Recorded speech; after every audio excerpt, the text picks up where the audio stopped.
Muy buenas tardes, doctora del Pilar, mis queridos compañeros. Soy el estudiante universitario Alejo Emerson Apazacanaviri. En esta oportunidad quiero eh, dirigirme ante ustedes y un poquito dialogar acerca de lo que son los tipos de aprendizaje, ¿no?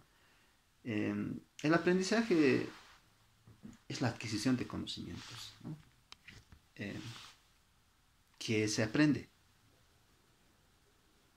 habilidades, valores, actitudes, ¿no? Todo eso nos va a ayudar a que podamos resolver o satisfacer nuestras necesidades. La psicología pues ha intentado, se ha interesado justamente en estudiar estos tipos de aprendizaje. Entre ellos, hace décadas atrás tenemos, por ejemplo, a Iván Pavlov, a John Watson, a Bandura, etcétera. Muchos otros autores que justamente nos hablan del aprendizaje. Ahora, hay distintos tipos de aprendizaje. Por ejemplo, tenemos el aprendizaje implícito. El aprendizaje implícito es aquel aprendizaje que no es intencional, ¿sí? El aprendiz va a aprender por aprender, ¿no? No está planificado, pero en el transcurso del recorrer del camino, entonces uno puede ir aprendiendo, que no estaba intencionado o no estaba planificado. Después tenemos el aprendizaje explícito. Este aprendizaje pues ya es con planificación, ¿no? Consiste en que uno ya es consciente de que va a aprender algo. Y eso se da en las unidades educativas, porque el estudiante es consciente de que está yendo a la unidad educativa, al colegio, a aprender, y el maestro a enseñar. Entonces esas cosas ya están definidas. El aprendizaje asociativo. Cuando hablamos del aprendizaje asociativo, estamos hablando de un comportamiento que va a mostrar justamente aquel que va a aprender, o el individuo, ¿no? Va a asociar distintos conocimientos, ¿no? Uno puede asociar la experiencia, un contenido, ¿no? Las vivencias que tienen día a día. Entonces va a ir asociando. Es otra forma de aprendizaje también. También podemos hablar de otro aprendizaje que se llama el aprendizaje no asociativo. Si hace rato hemos hablado de lo asociativo, ahora hablaremos de aquello que no es asociativo.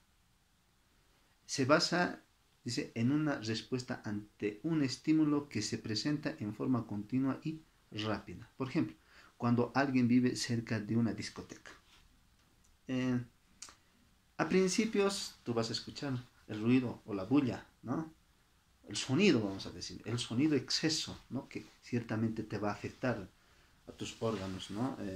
Sensoriales. Entonces, pero de a poco vas a hacer que esto se vaya como algo normal. Claro, las primeras semanas, los domingos, digamos que este evento, entonces vas a hacer que te incomode.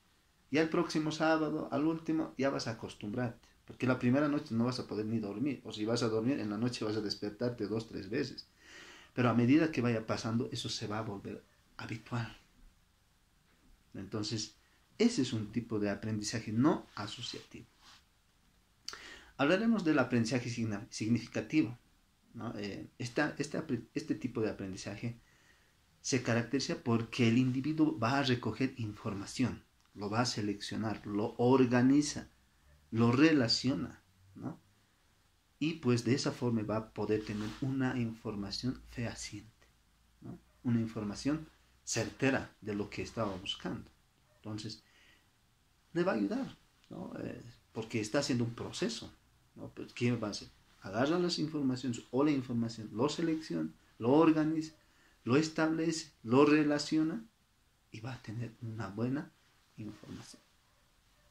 Tenemos el aprendizaje cooperativo.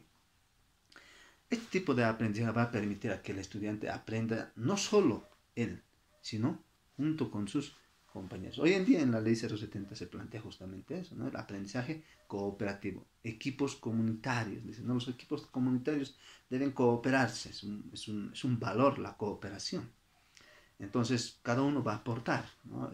Tal vez uno tiene otro tipo de experiencia, otro tipo de, tal vez ha hecho otro tipo de lectura, entonces van a compartir, entonces se van a cooperar uno con el otro. Tal vez uno no podía responder una pregunta que se ha planteado y el grupo puede ir dialogando y justamente respondiendo a esas preguntas que se está planteando. Tenemos el aprendizaje colaborativo, ¿no? Es muy parecido al cooperativo. En este caso, uno al otro va a colaborar. ¿Qué relación habría entre estudiantes? Pero el quien va a colaborar en este caso es el maestro, el profesor, ¿no? Si el grupo o el equipo que es cooperativo tiene algunas dudas, el maestro es donde va a intervenir ahí. ¿Y qué va a hacer? Va a colaborar. ¿Con qué? Con algunas dudas que tengan y el maestro va a absolver. Va a absolver y de esa forma estamos cumpliendo con este aprendizaje colaborativo. Tenemos otro aprendizaje que es el aprendizaje emocional.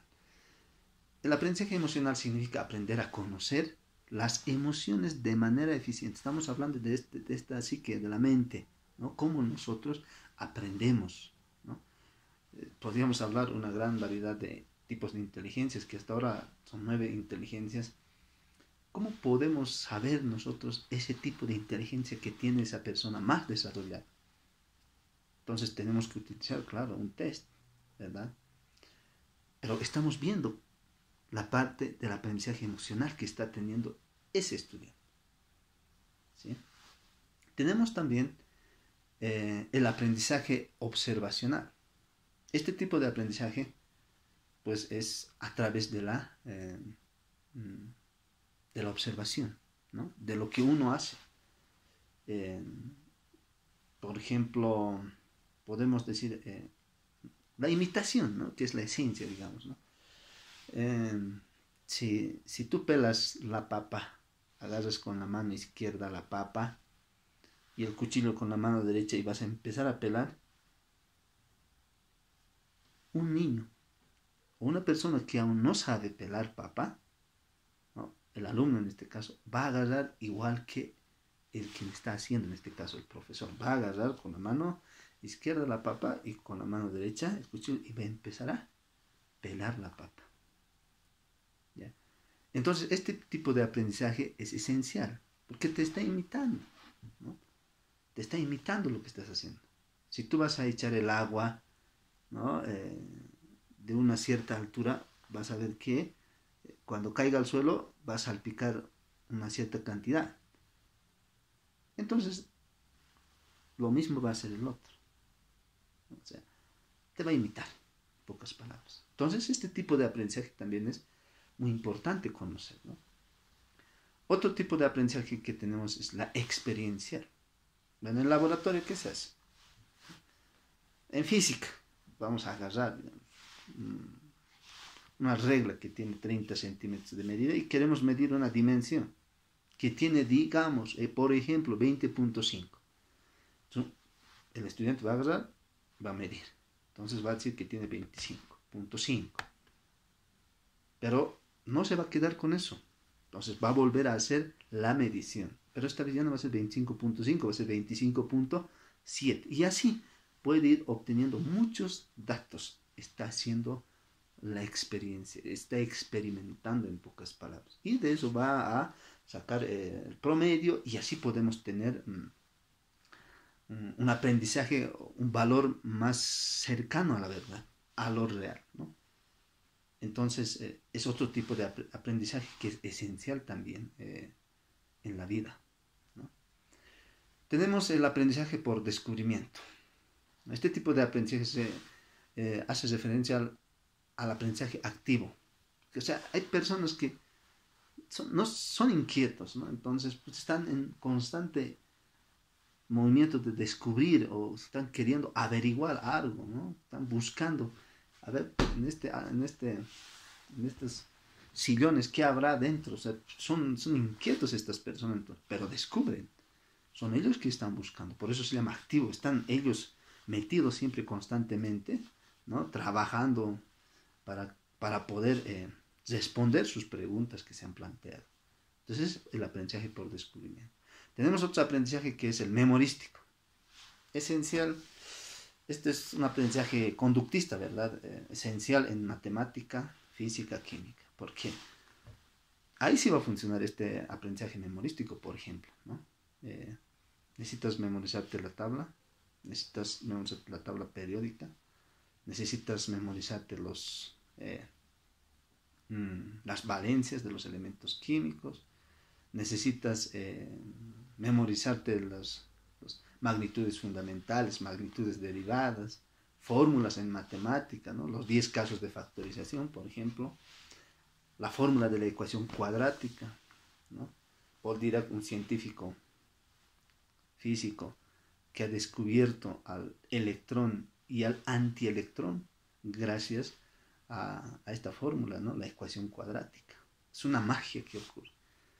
Pero esas son definiciones, ya están hechas las fórmulas. Entonces tiene que memorizarse el estudiante.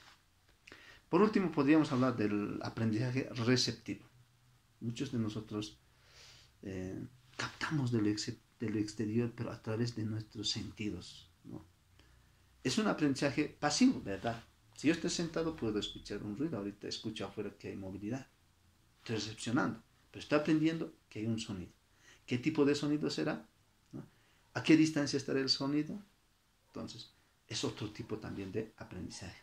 Bien, muchas gracias por este espacio que me han brindado. Les quiero agradecer. Espero que con este espacio que hemos compartido, es verdad que si hablamos de cada uno de estos aprendizajes, inclusive nos puede llevar solo un aprendizaje a estudiar a un tipo de aprendizaje todo un semestre. Entonces, pero acá lo que estamos viendo es los tipos de aprendizaje que existan. Bueno, muchas gracias y hasta pronto.